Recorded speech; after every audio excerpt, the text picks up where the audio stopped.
তাহলে আমরা আগের লেকচারে যা আলোচনা করেছি তা এবার সুন্দর মতো রিভাইজ করব। তাকিয়ে দেখো এখানে নিউক্লিক অ্যাসিডের গঠন দেওয়া আছে। নিউক্লিক অ্যাসিডের গঠনে 3টা উপাদান সুন্দর মতো লেখা আছে। একটা হচ্ছে পেন্টোজ সুগার 5 কার্বন বিশিষ্ট, আর একটা নাইট্রোজেন ক্ষারক 2বার লেখা আছে, আর হচ্ছে ফসফেট মূলক। তো খেয়াল করো এখানে এই নাইট্রোজেন ক্ষারকটার আমাদের দরকার নেই। তো তাহলে পেন্টোজ সুগার, নাইট্রোজেন ক্ষারক এবং ফসফেট মূলক। তো তাকিয়ে দেখো আমরা বলেছিলাম পেন্টোজ সুগার এবং নাইট্রোজেন ক্ষারক যখন একসাথে যুক্ত হবে তখন সেই ঘটনাটাকে বলা হয় নিউক্লিওসাইড।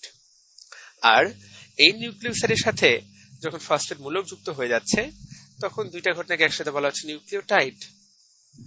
এবং এই নিউক্লিওটাইড যখন অনেকগুলো একসাথে যুক্ত হয় সেটাকে বলা হয় পলিনিউক্লিওটাইড। তাহলে এই কথাটা খুবই গুরুত্বপূর্ণ, এই জিনিসটাকে বলা হচ্ছে পলিনিউক্লিওটাইড। তাহলে নিউক্লিওসাইড প্লাস ফসফেট মূলক নিউক্লিওটাইড এই জিনিসটা তৈরি করছে পলিনিউক্লিওটাইড। এই পলিনিউক্লিওটাইডই হচ্ছে আমাদের ডিএনএ এবং আমাদের আরএনএ। এখানে আমরা একটা ডিএনএ আরএনএ এর ছবি দেখতে পাচ্ছি। তাকিয়ে দেখো, পরীক্ষায় উদ্দীপকে এই ছবিটা তুলে দিতে পারে বা এই ছবিটা তুলে দিতে পারে, লিখে দিতে পারে যে এটা একটা নিউক্লিক অ্যাসিডের রাইবোজ, এটা একটা নিউক্লিক অ্যাসিডের পেন্টোজ সুগার। তুমি ঠিক করবে এটা কোন নিউক্লিক অ্যাসিডের কিরকম পেন্টোজ সুগার। তো তুমি তাকিয়ে দেখবে সবার আগে 2 নাম্বার কার্বনে, যদি 2 নাম্বার কার্বনে যদি ওএইচ থাকে বুঝে নিবে এটা রাইবোজ এবং এটা হচ্ছে আরএনএ এর পেন্টোজ সুগার। আর যদি এখানে জাস্ট এইচ থাকে, এখানে ওএইচ না থাকে, বুঝবে এটা ডিঅক্সিরাইবোজ এবং এটা হচ্ছে ডিএনএ এর পেন্টোজ সুগার। তাহলে এই গঠনটা তোমাকে জানতে হবে। তুমি আঁকতেও পারো, এই গঠনটা আঁকার নিয়মটা খুবই সহজ। তুমি একটা এইরকম ভাবে একটা 5 কার্বন বিশিষ্ট পেন্টাগন এঁকে নিবে, 1 2 3 4 5, এবং এখানে একটা ও বসিয়ে দিবে। তারপরে এখানে প্রত্যেক জায়গায় সি সি সি সি, উপরে আরেকটা সি দিয়ে দিলাম। এরপর হয়ে গেল সি, 4-5টা সি হয়ে গেল। এই কার্বনে জাস্ট তুমি একটা ওএইচ বসিয়ে দিবে। আমার মনে হয় দ্যাটস এনাফ। 1 2 3 4 5 তুমি যদি এইভাবে দিয়ে দাও আর কিছুই লাগবে না, আমার মনে হয় সেটা করলেই হয়ে যাবে। ঠিক আছে, তাহলে এটা একটা গুরুত্বপূর্ণ কথা যে আঁকতে আমাদেরকে পারতে হবে এই পেন্টোজ সুগারটা। আশা করি আঁকতে পারবে। তাহলে দেখো এখানে আমরা বলেছি নাইট্রোজেন ক্ষারক থেকে 5টা, অ্যাডেনিন, গুয়ানিন, সাইটোসিন, থায়ামিন এবং ইউরাসিল। এবং আমরা বলেছি যে অ্যাডেনিন এবং গুয়ানিন, এই যে এ এবং জি, এরা হচ্ছে পিউরিন। আর সাইটোসিন, থায়ামিন, ইউরাসিল এরা ছিল হচ্ছে পাইরিমিডিন। পাইরিমিডিন আমরা বলেছি একটা রিং, আর পিউরিনে আমরা বলেছি হচ্ছে 2টা রিং। এখানে দেখা যাচ্ছে 2টা রিং, এখানে দেখতে হবে যে এখানে হচ্ছে আমাদের একটা রিং। তাহলে এইটা হচ্ছে গুরুত্বপূর্ণ কথা, পিউরিন এবং পাইরিমিডিন। এবং তারা যখন যুক্ত হয়, তারা যখন ক্ষারকের পেয়ার তৈরি করে, বেস পেয়ার তৈরি করে, সেটাকে বলে পিউরিন এবং পাইরিমিডিন। সেটা হচ্ছে এ সমান টি এবং সি সমান সমান ট্রিপল সমান জি, এই জিনিস তৈরি হয়। তাহলে 2টা হাইড্রোজেন বন্ধন এবং 3টা হাইড্রোজেন বন্ধন, এই জিনিস তৈরি হয়। তাহলে পিউরিন এবং পাইরিমিডিন মিলে যুক্ত হবে, এ এবং টি এর মধ্যে 2টা এবং সি এবং জি এর মধ্যে 3টা। আশা করি জিনিসটা তুমি পারবে। আমরা এবার ডিএনএ এর গঠন নিয়ে আলোচনা করব। তাকিয়ে দেখো এখানে একটা খুবই সুন্দর একটা ডিএনএ এর ছবি আঁকা আছে। দেখো এই ডিএনএ এর এই গঠনটাকে বলা হয় হেলিক্স মডেল। এটাকে বলা হয় ডাবল হেলিক্স মডেল। হেলিক্স শব্দের অর্থ হচ্ছে পেঁচানো, এবং এখানে দেখো 2টা সুতা হচ্ছে পেঁচানো, এটাকে বলা হচ্ছে ডাবল হেলিক্স মডেল। এখানে 2টা সুতা হচ্ছে পেঁচানো। তাহলে এই যে ডিএনএ ডাবল হেলিক্স, এবং এই যে ডাবল হেলিক্স, এই হেলিক্সের গঠনটা নিয়ে আমরা মূলত আলোচনা করব। দেখো এটাকে অনেকটা পেঁচানো সিঁড়ির মতো বলা হয়। ডিএনএ ডাবল হেলিক্স অনেক সময় সিঁড়ির সাথে তুলনা করা হয়। বলা হয়ে থাকে যে সিঁড়ির হাতলগুলো, এই যে সিঁড়ির হাতলগুলা, এই হচ্ছে সিঁড়ির হাতল, এই হাতলগুলা তৈরি হয় রাইবোজ সুগার দিয়ে। এই যে দেখো রাইবোজ সুগার, এই রাইবোজ সুগার গুলা সিঁড়ির হাতল তৈরি করছে। আর সিঁড়ির এই যে যেখানে আমরা পা রেখে উপরে উঠি, সেই মূল সিঁড়িটা তৈরি করে এখানে দেখো কারা, এখানে নাইট্রোজেন ক্ষারক গুলো। এই যে দেখো নাইট্রোজেন ক্ষারক এটি, জিসি, টিএ। তাহলে এটি হচ্ছে মূলত গুরুত্বপূর্ণ কথা। এবং হাতলগুলোতে মূলত থাকে হচ্ছে আমাদের রাইবোজ সুগার এবং হচ্ছে আমাদের ফসফেট। রাইবোজ সুগার এবং ফসফেট মিলে মূলত হাতলগুলো তৈরি করে। আর সিঁড়ির ভেতরের অংশগুলো তৈরি করে হচ্ছে আমাদের নাইট্রোজেন ক্ষারক। তাহলে নাইট্রোজেন ক্ষারকগুলো তৈরি করে হচ্ছে আমাদের সিঁড়ির ভেতরের অংশ। তাহলে এটা হচ্ছে প্রথম কথা। এবং এরা এভাবে পরস্পরের সাথে প্যাচ খেয়ে ডাবল হেলিক্স মডেল তৈরি করে। এই মডেলের আবিষ্কারক হচ্ছেন বিজ্ঞানী ওয়াটসন এবং বিজ্ঞানী ক্রিক। তারা এই জন্য নোবেল পুরস্কার পান 1963 সালে। বিজ্ঞানী ওয়াটসন এবং বিজ্ঞানী ক্রিক, তাদের নাম তোমাকে মনে রাখতে হবে। তারা এটা 1953 সালে আবিষ্কার করেন, তারা পুরস্কারটা পান 1963 সালে। এটা একটা গুরুত্বপূর্ণ কথা। আর আমরা যেটা জানবো, তাহলে দেখো এই যে এটা একটা মইয়ের মতো বা সিঁড়ির মতো, মইয়ের হাতলটা তৈরি করে হচ্ছে আমাদের সুগার, ফসফেট এবং সুগার। দেখো এটি লেখা আছে সুগার, ফসফেট, সুগার, এসপিএস। আর মইয়ের ভেতরটা তৈরি করে হচ্ছে আমাদের ক্ষারক যুগল। আশা করি মনে রাখতে পারবে। এইটা হচ্ছে ডাবল হেলিক্স মডেলটা। আর ডাবল হেলিক্স মডেলটার রাসায়নিক রূপটা আমরা এখানে দেখতে পাচ্ছি। সাইড বরাবর দেখতে পাচ্ছি আমাদের পেন্টোজ সুগার এবং ফসফেট, পেন্টোজ সুগার এবং ফসফেট, পেন্টোজ সুগার এবং ফসফেট, এবং মাঝ বরাবর থাকে হচ্ছে আমাদের নাইট্রোজেন ক্ষারক, যেখানে দুইটা বন্ধন দিয়ে ক্ষারকগুলো একে অপরের সাথে যুক্ত হচ্ছে। তাহলে এটা একটা গুরুত্বপূর্ণ কথা। আর একটা কথা আমরা জানবো, সেটা হচ্ছে এই যে হেলিক্স, দেখো আমরা এখানে প্যাচ আলোচনা করি। এই যে একটা প্যাচের শুরু হলো, এই যে দেখো একটা প্যাচ শুরু হচ্ছে, এই একটা প্যাচের শুরু থেকে একটা প্যাচের শেষ, মনে করি এই একটা প্যাচের শুরু এবং শেষ, এই একটা প্যাচের শুরু এবং শেষের মধ্যে, বা এই যে শুরু হয়ে শেষ হচ্ছে, এই জায়গায় সব মিলায় 10 জোড়া নিউক্লিওটাইড থাকে। 10 জোড়া নিউক্লিওটাইড, অর্থাৎ 10 জোড়া নিউক্লিওটাইড, মানে এই পাশে 10টা নিউক্লিওটাইড থাকবে, এই পাশে 10টা, এভাবে 10 জোড়া নিউক্লিওটাইড থাকে, যারা মাঝখানে হাইড্রোজেন বন্ধন দ্বারা যুক্ত থাকে। পরীক্ষায় আসতে পারে যে এক প্যাচের মধ্যে কতগুলো নিউক্লিওটাইড থাকে। মনে রাখবা, একটা প্যাচের মধ্যে 10 জোড়া নিউক্লিওটাইড থাকে। এবং এই যে হেলিক্সটা, এই হেলিক্সটার যে, এটা তো একটা হেলিক্স, এটা তো দেখো প্যাচ, এই মইয়ের ব্যাস হচ্ছে 20 আর্মস্ট্রং। এখানে এর উপরে একটা এইরকম দেওয়া আছে, গোল্লা দেওয়া আছে, এটাকে বলে আর্মস্ট্রং। 1 আর্মস্ট্রং সমান 10 to the power minus 10, 10 to the power minus 10, 10 to the power 10 metre. তাহলে পরীক্ষায় আসতে পারে, তাহলে 10 to the power minus 10 metre. তাহলে পরীক্ষায় জিজ্ঞাসা আসতে পারে যে কত এই ব্যাস কত, তুমি উত্তর করবা 10 to the power minus 10 Armstrong. এবং একটা নিউক্লিওটাইড থেকে আরেকটা নিউক্লিওটাইড দূরত্ব হচ্ছে 3.4 আর্মস্ট্রং, এটাও আসতে পারে। একটা নিউক্লিওটাইড থেকে আরেকটা নিউক্লিওটাইড দূরত্ব, এই দূরত্বটা কতটুকু, এটা হচ্ছে 3.4 আর্মস্ট্রং। এটা হচ্ছে মূলত ডিএনএ এর মূল গঠন। তোমার পরীক্ষায় আসলে খুব গুরুত্বপূর্ণ হচ্ছে চিত্রটা। আশা করি আমরা ডিএনএ এর মূল গঠনটা আলোচনা বুঝতে পেরেছি। আমরা যদি একবার আলোচনা করি, তাহলে গঠনটা থাকবে এরকম। আমরা বলবো যে ডিএনএ এর গঠনটাকে বলা হয় ডাবল হেলিক্স মডেল। এটা দেখতে অনেকটা পেঁচানো সিঁড়ির মতো। সিঁড়ির হাতলগুলো তৈরি করে আমাদের সুগার এবং ফসফেট, আর সিঁড়ির যে মূল ভিত্তি, সেই ভিত্তিটা তৈরি করে হচ্ছে নাইট্রোজেন ক্ষারকগুলো। নাইট্রোজেন ক্ষারকগুলো হাইড্রোজেন বন্ধন দিয়ে যুক্ত থাকে। এর সাথে যুক্ত হয় টি, সির সাথে যুক্ত হয় জি, এর সাথে যুক্ত হয় টি, দুটি হাইড্রোজেন বন্ধন দ্বারা, সির সাথে যুক্ত হয় জি, 3টি হাইড্রোজেন বন্ধন দ্বারা, এবং পরবর্তীতে এই প্যাচটা তৈরি হয়। এটা সবচেয়ে গুরুত্বপূর্ণ কথা। এবার আমরা ডিএনএ এবং আরএনএ এর পার্থক্য নিয়ে আলোচনা করব। ডিএনএ এবং আরএনএ এর আমরা যে পার্থক্যগুলো অলরেডি জানি, চলো আমরা সেগুলো আগে আলোচনা করে নিই। দেখো, ডিএনএ এর সুগারের নাম ডিঅক্সিরাইবোজ সুগার, আরএনএ এর নাম রাইবোজ সুগার। বেস গুলো এটি, জিসি, এখানে কিন্তু টি থাকবে, এখানে থাকবে ইউ। আরএনএ তে তাহলে থাইমিন থাকে না, আরএনএ তে ইউরাসিল থাকে। ডিএনএ এর সুতাটা 2টা সুতা, দ্বিসূত্রক, আরএনএ টা একসূত্রক, এবং এখানে যেহেতু দ্বিসূত্রক সেজন্য হেলিক্স গঠন করে। আরএনএ তে কিন্তু কোন রকমই হেলিক্স গঠিত হয় না। তাহলে এই যে 2, 3, 4, 5 এই পার্থক্যগুলো কিন্তু আমরা বেশ ভালোই জানি, সেই জন্য এগুলো বেশ আমরা দ্রুত আলোচনা করে নিলাম। এখন আমরা নতুন নতুন পার্থক্য পড়বো, চলো খেয়াল করে দেখি। মনে রাখবা, ডিএনএ মূলত থাকে হচ্ছে কোষের নিউক্লিয়াসের ভেতরে, আর আরএনএ মূলত থাকে নিউক্লিয়াসের বাইরে, বেশিরভাগই থাকে নিউক্লিয়াসের বাইরে, সাইটোপ্লাজমে। যদিও আরএনএ এর জন্ম হয় নিউক্লিয়াসে, কিন্তু থাকে সে সাইটোপ্লাজমে। আর ডিএনএ এর জন্ম এবং মৃত্যু যাই বলো না কেন, সবই হচ্ছে নিউক্লিয়াসের মধ্যে। ডিএনএ মূলত নিউক্লিয়াসে থাকবে, আরএনএ থাকে মূলত সাইটোপ্লাজমে। তাহলে এটা একটা কথা। এটা যদি একটা কোষ হয়, এটা যদি নিউক্লিয়াস হয়, তাহলে এইখানে থাকবে ডিএনএ, এইখানে থাকবে আরএনএ। মনে থাকবে? ঠিক আছে।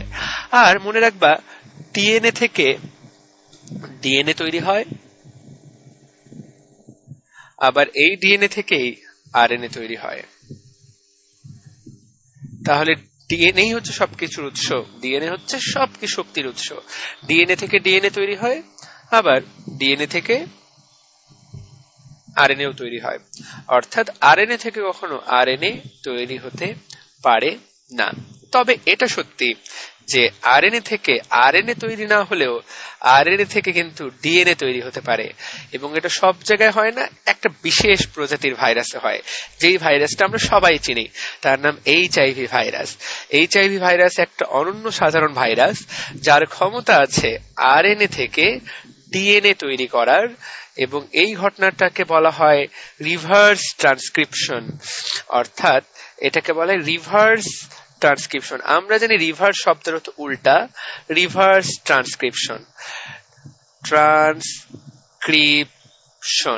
তাহলে এই নাম শুনে তুমি বুঝতে পারছো যে এটা যদি রিভার্স ট্রান্সক্রিপশন হয়, তার মানে ডিএনএ থেকে যখন আমরা আরএনএ তৈরি করি সেই জিনিসটাকে বলা হয় শুধু ট্রান্সক্রিপশন, অর্থাৎ যখন ডিএনএ থেকে আরএনএ তৈরি করা হয় সেই জিনিসটাকে বলা হয় ট্রান্সক্রিপশন। আর যখন তাহলে আরএনএ থেকে তুমি যে ডিএনএ বানাবা সেই জিনিসটাকে বলা হয় রিভার্স ট্রান্সক্রিপশন। এবং শুধুমাত্র একটা বিশেষ প্রজাতির ভাইরাস, তার নাম এইচআইভি, এই ভাইরাসেই শুধুমাত্র এই ঘটনাটা ঘটতে পারে। এবার আমরা আলোচনা করব একটা অত্যন্ত গুরুত্বপূর্ণ টপিক নিয়ে, তার নাম হচ্ছে ডিএনএ এর অনুলিপন, যার ইংলিশ হচ্ছে ডিএনএ রেপ্লিকেশন।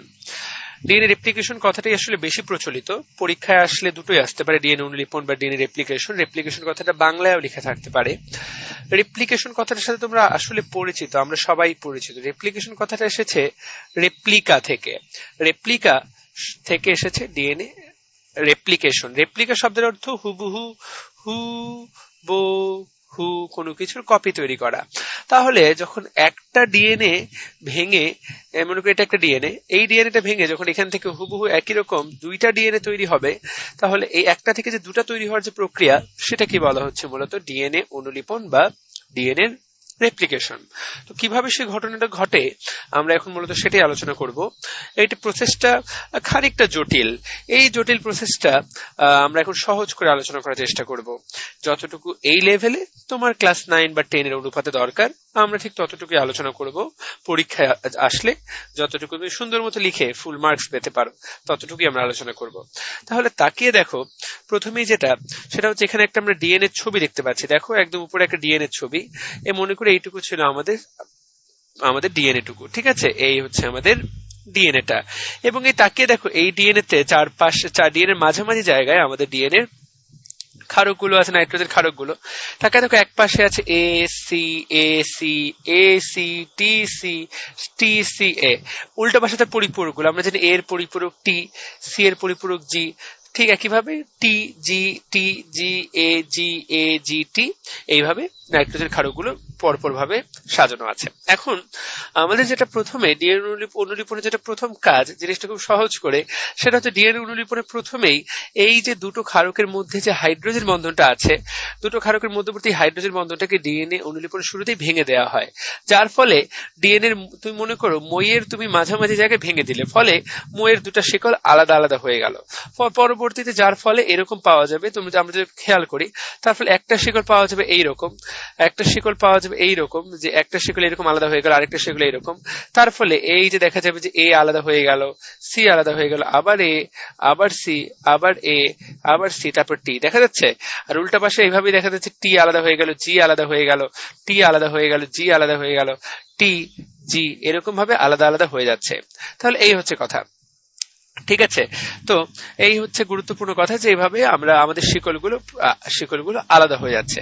এখন এই যে শিকলগুলো আলাদা হয়ে গেল, এখন আমাদের পরবর্তী কাজটা হচ্ছে এই শিকলগুলো যে আলাদা হয়ে গেল, এখন নতুন করে আমাদের নিউক্লিয়াসে এমন কিছু উপাদান থাকে যে এই শিকলগুলো উল্টো পাশে ঠিক দুপাশে দুইটা নতুন শিকল তৈরি হয় এর পরিপূরক গুলো দিয়ে, অর্থাৎ এর বিপক্ষে টি তৈরি হয়, সি এর বিপক্ষে জি তৈরি হয়, আবার টি তৈরি হয়, এখানে জি তৈরি হয়, এখানে আবার টি তৈরি, এখানে জি তৈরি হয়, এখানে আবার এ তৈরি, এবং পরবর্তীতে তাদের মধ্যে আবার হাইড্রোজেন বন্ধন দ্বারা তারা যুক্ত হয়ে যায়। তাহলে যখন এরকম তৈরি হয়, এখানেও ঠিক একই রকম, ওই পাশে আরেকটা যে শিকল তৈরি হচ্ছে, ওই পাশে ঠিক এখানে এ তৈরি হবে, এখানে সি তৈরি হবে, এখানে এ তৈরি হবে, এখানে সি এ সি টি এবং তাদের মধ্যে যখন এরকম দ্বিবন্ধন ত্রিবন্ধন দিয়ে আবার যুক্ত হবে, সেই জিনিসটা আসলেই গুরুত্বপূর্ণ। তাহলে তুমি খেয়াল করো, তাহলে ছিল হচ্ছে একটা, এখন দেখো এইটা আর আগেরটা এই দুটার মধ্যে কোনো অমিল নাই, এইটা এবং এইটার মধ্যেও কোনো অমিল নাই, অর্থাৎ ছিল প্রথমে আমাদের একটা, পরবর্তীতে সেখানে তৈরি হলো দুইটা শিকল। তাহলে প্রসেসটা হচ্ছে অত্যন্ত সাধারণ, আশা করি তুমি বুঝতে পেরেছো। প্রথমে যে ঘটনাটা ঘটে, প্রথমে জিনিসটা এরকম থাকে, পরবর্তীতে এই জিনিসটা আসলে এইভাবে ভাগ হয়ে যায়, দুপাশে দুটো শিকল আলাদা হয়ে যায় এবং এখানে নতুন দুটো শিকল তৈরি হয় এবং শিকলগুলো নতুন হিসেবে নতুন দুটা হয়ে গেল, ফলে একটা থেকে পরবর্তী দুপাশে দুটা তৈরি হলো। তাহলে ডিএনএ রেপ্লিকেশন অনুলিপনের মূল কথাটাই হচ্ছে এটা যে অনুলিপনের শুরুতে হাইড্রোজেন বন্ধনগুলো ভেঙে যায়, হাইড্রোজেন বন্ধনগুলো ভেঙে গিয়ে দুপাশে দুটো শিকল তৈরি হয়, শিকলগুলো একটা ডাবল হেলিক্সে ভেঙে যায়, যার ফলে দুটো ছাঁচ তৈরি হয়। এই ছাঁচগুলোর অনুরূপ এই ছাঁচগুলোকে ভিত্তি করে দুপাশে ধরে নতুন শিকল তৈরি হয়, ফলে নতুন শিকলের ফলে দুটো নতুন অপত্য ডিএনএ জন্ম নেয়। এই পদ্ধতিটাকে বলা হয় অর্ধ সংরক্ষণশীল পদ্ধতি। এই অর্ধ সংরক্ষণশীল পদ্ধতি বলা হচ্ছে এর একটাই মাত্র কারণ, সেটা হচ্ছে যে কারণ এর পূর্বের শিকল, মায়ের শিকলের অর্ধেক সংরক্ষণ হচ্ছে। এটা হচ্ছে নতুন ডিএনএতে কিন্তু পূর্বের অর্ধেক অংশ থাকে, নতুন অর্ধেক অংশ থাকে, অর্থাৎ পুরাতন ডিএনএর অর্ধেক সংরক্ষিত হচ্ছে বলে এটাকে অর্ধ সংরক্ষণশীল পদ্ধতি বলা হয়। তাহলে এইটা হচ্ছে ডিএনএ অনুলিপনের মূল কথা। এবং ডিএনএ অনুলিপনের শুরুতেই এই যে ডাবল হেলিক্সটাকে ভাঙে কোন এনজাইম জানতে হবে, helicase enzyme. Helicase enzyme double হেলিক্সটাকে ভাঙে, যে হেলিক্সকে ভাঙে যে এনজাইম তাকে বলা হয় হেলিকেজ এনজাইম। এবং ডিএনএ রেপ্লিকেশনের মূল এনজাইমের নাম হচ্ছে ডিএনএ পলিমারেজ। দেখো এক নামটা দেওয়া আছে ডিএনএ পলিমারেজ, পরীক্ষায় আসতে পারে। ডিএনএ অনুলিপনের মূল এনজাইমের নাম কি, তোমরা বলবা ডিএনএ পলিমারেজ এনজাইম। এবার আমরা আলোচনা করব একটা অত্যন্ত গুরুত্বপূর্ণ টপিক নিয়ে, তার নাম হচ্ছে ডিএনএ এর অনুলিপন, যার ইংলিশ হচ্ছে ডিএনএ রেপ্লিকেশন। ডিএনএ রেপ্লিকেশন কথাটাই আসলে বেশি প্রচলিত, পরীক্ষায় আসলে দুটোই আসতে পারে, ডিএনএ অনুলিপন বা ডিএনএ রেপ্লিকেশন। রেপ্লিকেশন কথাটা বাংলায়ও লেখা থাকতে পারে। রেপ্লিকেশন কথাটার সাথে তোমরা আসলে পরিচিত, আমরা সবাই পরিচিত। রেপ্লিকেশন কথাটা এসেছে রেপ্লিকা থেকে এসেছে ডিএনএ রেপ্লিকেশন। রেপ্লিকা শব্দের অর্থ হুবহু, হু কোনো কিছুর কপি তৈরি করা। তাহলে যখন একটা ডিএনএ ভেঙে, মনে করি এটা একটা ডিএনএ, এই ডিএনএটা ভেঙে যখন এখান থেকে হুবহু একই রকম দুইটা ডিএনএ তৈরি হবে, তাহলে এই একটা থেকে যে দুটা তৈরি হওয়ার যে প্রক্রিয়া, সেটা কি বলা হচ্ছে, মূলত ডিএনএ অনুলিপন বা ডিএনএ রেপ্লিকেশন। তো কিভাবে সেই ঘটনাটা ঘটে আমরা এখন মূলত সেটাই আলোচনা করব। এই প্রসেসটা খানিকটা জটিল, এই জটিল প্রসেসটা আমরা এখন সহজ করে আলোচনা করার চেষ্টা করব। যতটুকু এই লেভেলে তোমার ক্লাস 9 বা 10 এর অনুপাতে দরকার, আমরা ঠিক ততটুকুই আলোচনা করব। পরীক্ষায় আসলে যতটুকু তুমি সুন্দর মতো লিখে ফুল মার্কস পেতে পারো, ততটুকুই আমরা আলোচনা করব। তাহলে তাকিয়ে দেখো, প্রথমেই সেটা হচ্ছে এখানে একটা আমরা ডিএনএ ছবি দেখতে পাচ্ছি। দেখো একদম উপরে একটা ডিএনএ ছবি, মনে করে এইটুকু ছিল আমাদের ডিএনএ টুকু, ঠিক আছে? এই হচ্ছে আমাদের ডিএনএটা। এবং এই তাকিয়ে দেখো, এই ডিএনএ তে ডিএনএ মাঝামাঝি জায়গায় আমাদের ডিএনএ ক্ষারকগুলো আছে, নাইট্রোজেন ক্ষারকগুলো। তাকে দেখো এক পাশে আছে A C T C A, উল্টো পাশে তার পরিপূরকগুলো, আমরা জানি এর পরিপূরক টি, সি এর পরিপূরক জি, ঠিক একইভাবে টি জি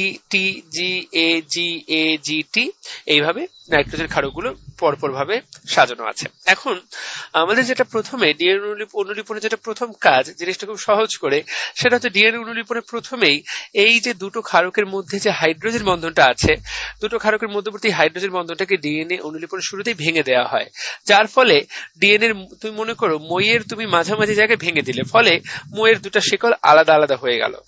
পরবর্তীতে যার ফলে এরকম পাওয়া যাবে, আমরা যদি খেয়াল করি, তার ফলে একটা শিকল পাওয়া যাবে এইরকম, একটা শিকল পাওয়া যাবে এইরকম, যে একটা শিকল এরকম আলাদা হয়ে গেল, আরেকটা শিকল এইরকম। তার ফলে এই যে দেখা যাবে যে এ আলাদা হয়ে গেল, সি আলাদা হয়ে গেল, আবার এ, আবার সি, আবার এ, আবার সি, তারপর টি, দেখা যাচ্ছে। আর উল্টা পাশে এইভাবেই দেখা যাচ্ছে টি আলাদা হয়ে গেল, জি আলাদা হয়ে গেল, টি আলাদা হয়ে গেল, জি আলাদা হয়ে গেল, টি জি এরকম ভাবে আলাদা আলাদা হয়ে যাচ্ছে। তাহলে এই হচ্ছে কথা। ঠিক আছে। তো এই হচ্ছে গুরুত্বপূর্ণ কথা যে এইভাবে আমরা আমাদের শিকলগুলো আলাদা হয়ে যাচ্ছে।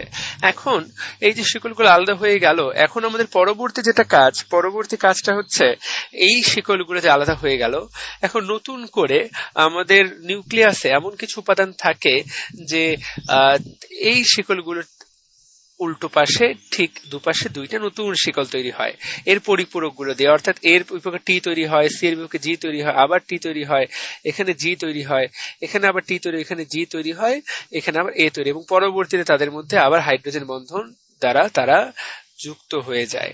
তাহলে যখন এরকম তৈরি হয়, এখানেও ঠিক একই রকম, ওই পাশে আরেকটা যে শিকল তৈরি হচ্ছে ও পাশে ঠিক এখানে এ তৈরি হবে, এখানে সি তৈরি হবে, এখানে এ তৈরি হবে, এখানে সি, এ, সি, টি, এবং তাদের মধ্যে যখন এরকম ত্রিবন্ধন দিয়ে আবার যুক্ত হবে, সেই জিনিসটা আসলেই গুরুত্বপূর্ণ। তাহলে তুমি খেয়াল করো, তাহলে ছিল হচ্ছে একটা, এখন দেখো এইটা আর আগেরটা এই দুটার মধ্যে কোনো অমিল নাই, এইটা এবং এইটার মধ্যেও কোনো অমিল নাই, অর্থাৎ ছিল প্রথমে আমাদের একটা, পরবর্তীতে সেখানে তৈরি হলো দুইটা শিকল। তাহলে প্রসেসটা হচ্ছে অত্যন্ত সাধারণ, আশা করি তুমি বুঝতে পেরেছো। প্রথমে যে ঘটনাটা ঘটে, প্রথমে জিনিসটা এরকম থাকে, পরবর্তীতে এই জিনিসটা আসলে এইভাবে ভাগ হয়ে যায়, দুপাশে দুটো শিকল আলাদা হয়ে যায় এবং এখানে নতুন দুটো শিকল তৈরি হয় এবং শিকলগুলো নতুন হিসেবে নতুন দুটা হয়ে গেল, ফলে একটা থেকে পরবর্তী দুপাশে দুটা তৈরি হলো। তাহলে ডিএনএ রেপ্লিকেশন বা অনুলিপনের মূল কথাটি হচ্ছে এটা যে অনুলিপনের শুরুতে হাইড্রোজেন বন্ধনগুলো ভেঙে যায়, হাইড্রোজেন বন্ধনগুলো ভেঙে গিয়ে দুপাশে দুটো শিকল তৈরি হয়, শিকলগুলো একটা ডাবল হেলিক্সে ভেঙে যায়, যার ফলে দুটো ছাঁচ তৈরি হয়। এই ছাঁচগুলোর